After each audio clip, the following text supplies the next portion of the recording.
तो फ्रेंड्स हम आज बात करने जा रहे हैं मैसिबस LC5296H के बारे में। ये एक ऑन ऑफ कंट्रोलर है। तो पहले हम इसका ऑर्डर ऑर्डर कोड देख लेते हैं। तो LC5296H ये इसका बेसिक मॉडल नंबर हो गया।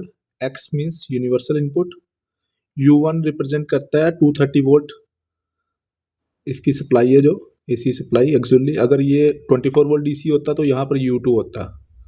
Y रिप्रेजेंट करता है आउटपुट 1, इसमें हम रिट्रांसमिशन आउटपुट ले रहे हैं 4 to 20, तो ये Y है। आगे N रिप्रेजेंट करता है आउटपुट 2, जो इसमें नहीं है। अगर यहाँ पर Y होता तो आउटपुट 2 पे भी होता है, इसमें हम RS485 भी ले सकते हैं।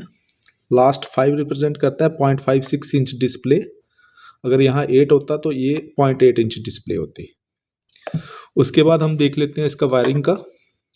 9 एंड 10 पे एक्चुअली सप्लाई है। 230 वोल्ट के केस में 9 पे लाइन रहेगा, 10 पे न्यूट्रल रहेगा। अगर 24 वोल्ट DC इनपुट होगी तो 9 पे प्लस रहेगा, 10 पे नेगेटिव रहेगा। उसके बाद इनपुट पे आ जाते हैं हम। 2 3 4 पे इनपुट है, इसमें 3 पॉजिटिव है, 4 नेगेटिव है।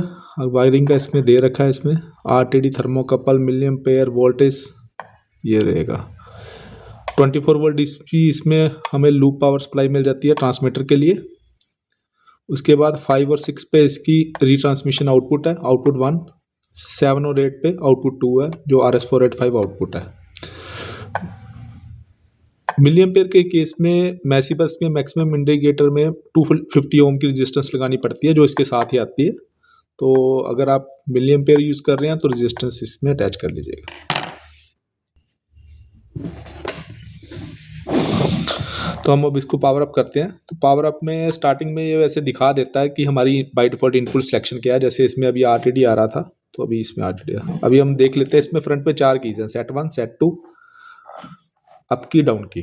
तो अगर हम सेट 1 को प्रेस करके रखते हैं तो ये फर्स्ट सेट पॉइंट है, जो हम सेट 1 को प्रेस करके अपने अकॉर्डिंग अप डाउन करके चेंज कर सकते हैं। सेट 2 जो इसका सेकंड रिले का सेट पॉइंट है, वो भी ऐसे सेट 2 को प्रेस करके अप डाउन की से जो भी हम सेट पॉइंट रखना चाहते हैं अपने अकॉर्डिंग रख सकते हैं। उसके बाद हम इसके कॉन्फ़िगरेशन में जाते हैं। कॉन्फ़िगरेशन के लिए हमें अप और डाउन की दोनों प्रेस करनी पड़ेगी। थोड़ी देर के लिए प्रेस करके रखेंगे, फिर ये पासवर्ड मांगेगा। अप की से पासवर्ड 1, इसका बाय डिफॉल्ट पासवर्ड 1 नहीं आता है। सेट 1 की दबाएंगे तो कॉन्फ़िगरेशन के अंदर जाएगा।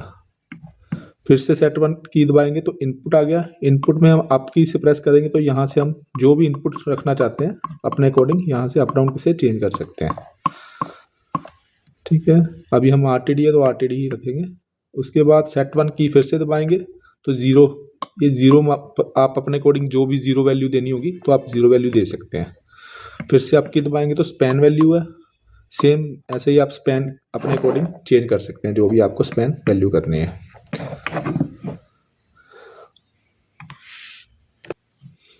इसमें फिर आगे आएगा TSP1। TSP1 में ये बेसिकली होता है कि रिले को हमने सेट पॉइंट से लो पे हाई कराना है या सेट पॉइंट से हाई पे हाई कराना, तो ये उसमें उसके लिए आया था। अगर जैसे लो पे कराते हैं तो लो पे, सेट पॉइंट से ऊपर वैल्यू तो हाई कराना है उसको। सेम वैसे TSP2 है, सेम उसी के लिए। अगर आप लो पे हाई कराना चाहते हैं या सेट पॉइंट से ऊपर जाए तो हाई कराना चाहते हैं, तो ये उस चीज़ के लिए है।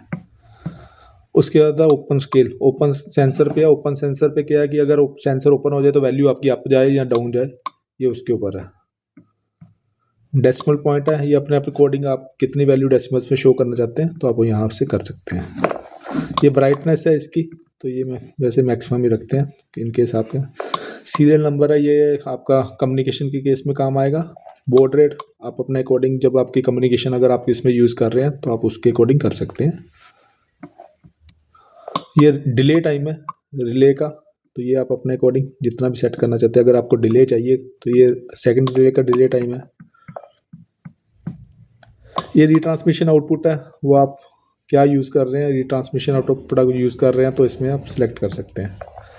ये हिस्टैरिसीस है, जो आपकी एरर है। अगर आपको लग रहा है कि आपकी एक्चुअल वैल्यू और आपकी डिस्प्ले वैल्यू में कुछ एरर है तो आप उसके अकॉर्डिंग यहाँ से एरर को कर सकते हैं। ये सेम